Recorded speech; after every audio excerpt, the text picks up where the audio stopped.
I'm now asking myself why I do a thing. We are the ones that can provide the solution to the problem. I'm having a blast.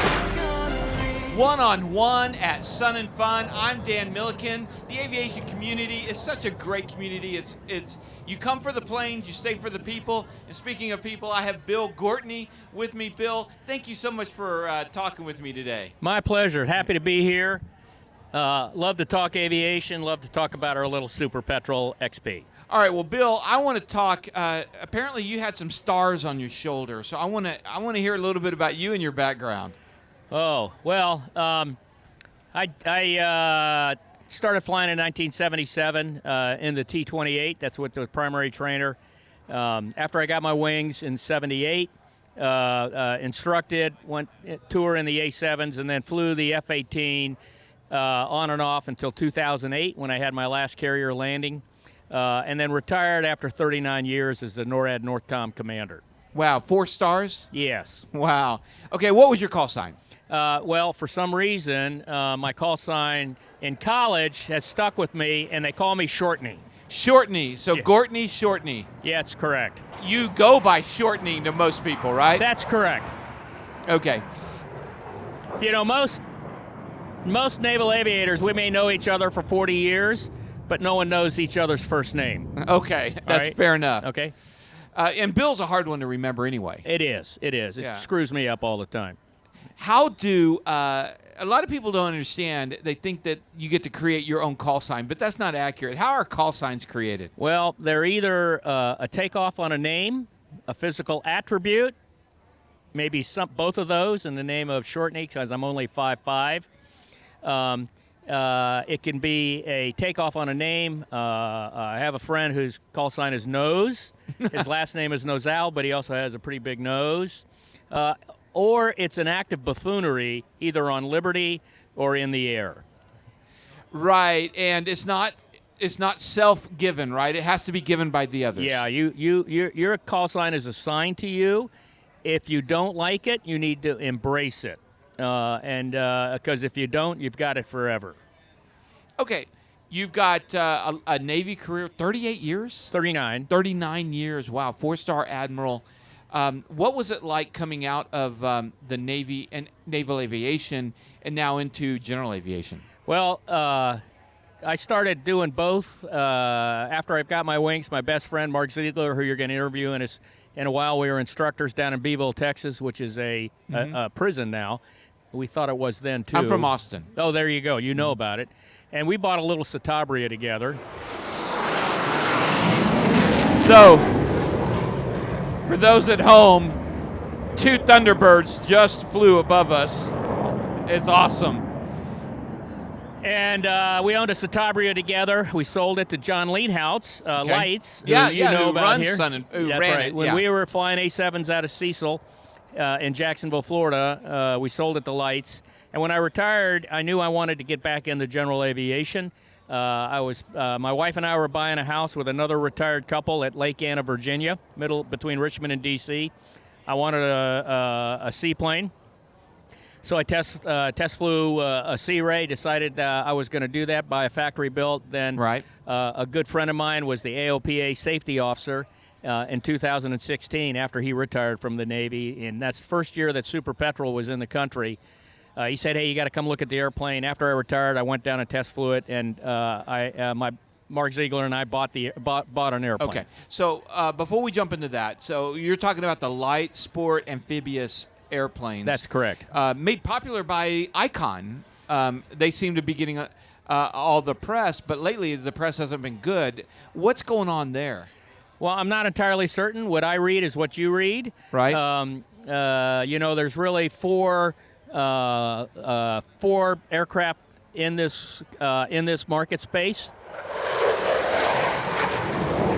And it's not one of those. No, that's well above any of our price point. An F-16 is. Right. But there's the C-Max, there's the Sea Ray, which quite frankly I think was the first. Okay. There's the Icon, and there's the Super Petrol. Okay. So it's really good, I think, for the light sport amphibians community to have Choice. everybody in the business. Yeah. and some companies are having a little struggle there, and you can read about them. But we think it's better for the company if better for the community with choices out there. Yeah, competition drives innovation and makes everything better. So that's correct. Now, unfortunately, the stuff I've read about Icon, you go back to the very beginning where when they were about to deliver their first ones, and they had the whole ruckus about the owner letter that you had to owner contract that you had to do a lot of crazy stuff. They walked that back a little bit, but then they ran in trouble. The CEO left. It was bought by a lot of Chinese investors, and then there was fighting from the old CEO, wanting to try to get back in, claiming that we're selling information to China, blah blah blah. What can you speak to on that?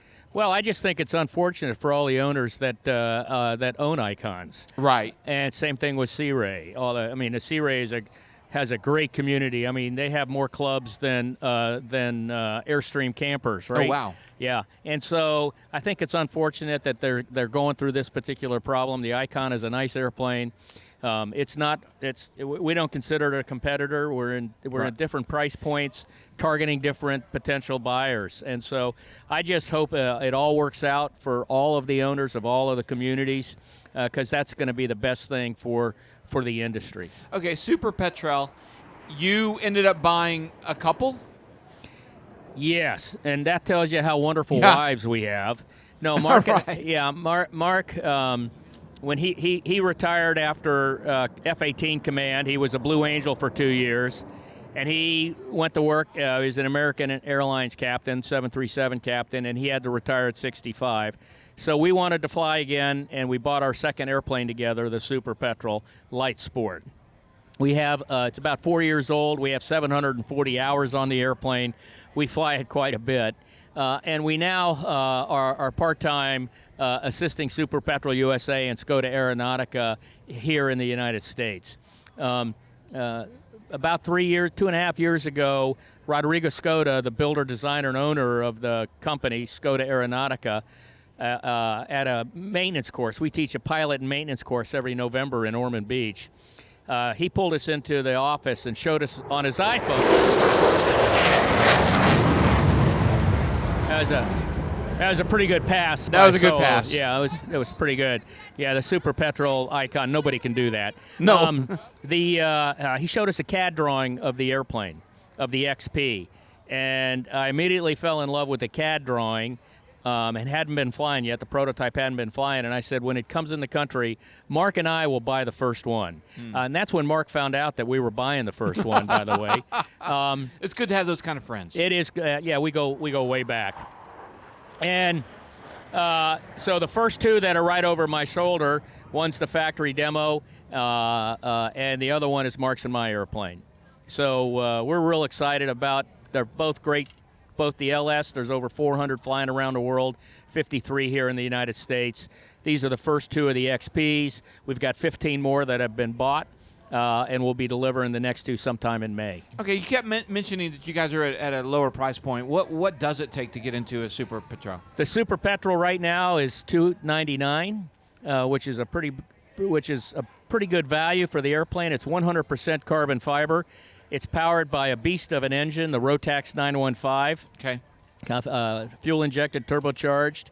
It's got a terrific avionics suite by Garmin. Yeah. And everything is standard, with the exception, you get to pick what color stripes you want it. You can pick any color of the airplane as long as you pick white.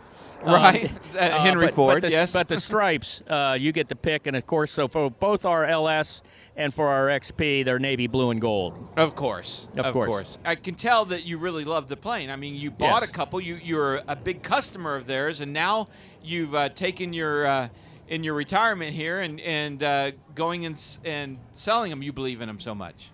We do. We just wanted to knock around and have fun. The only hard part of landing on the water is not giggling after you do it. And so we giggle a lot, but we really enjoy it. The company asked us to assist. So Mark went to LSRM school and Rotax school, and he's our director of maintenance. You're also going to interview another shipmate of ours, Dano Peterson, another retired F-18 pilot. who I taught how to fly the F-18. He's our chief pilot and vice president now, and I'm the director of safety and the head sea storyteller. Okay, well, Shortney, thank you so much Yeah. for coming and sharing us about that. I appreciate it. Our pleasure. All right, and thank you guys for watching. Don't forget our sponsors. We're here at the Flying Eyes booth, where using our discount code at flyingeyesoptics.com, taking off all caps, one word, will get you 10% off. Also, Clemens Insurance. Jerry saved me a ton of money at clemensinsurance.net. We've got Colton Mortgage, coltontakingoff.com, Z-Vision, xevision.com, the brightest landing and taxi lights out there, 67 Designs. I love those mounts for my plane. You can use them for cars or boats, and in this case, the Super Patrol is a boat and a plane. So use the 67D.com mounts, and you'll love them. And also, Marshall Protective Services, MPSprotects.com, personal protection elevated. All our sponsors make this possible, so please go support them. They're all pilot owned and run. It's great to keep it all in the family. We'll see you guys next time on Taking Off.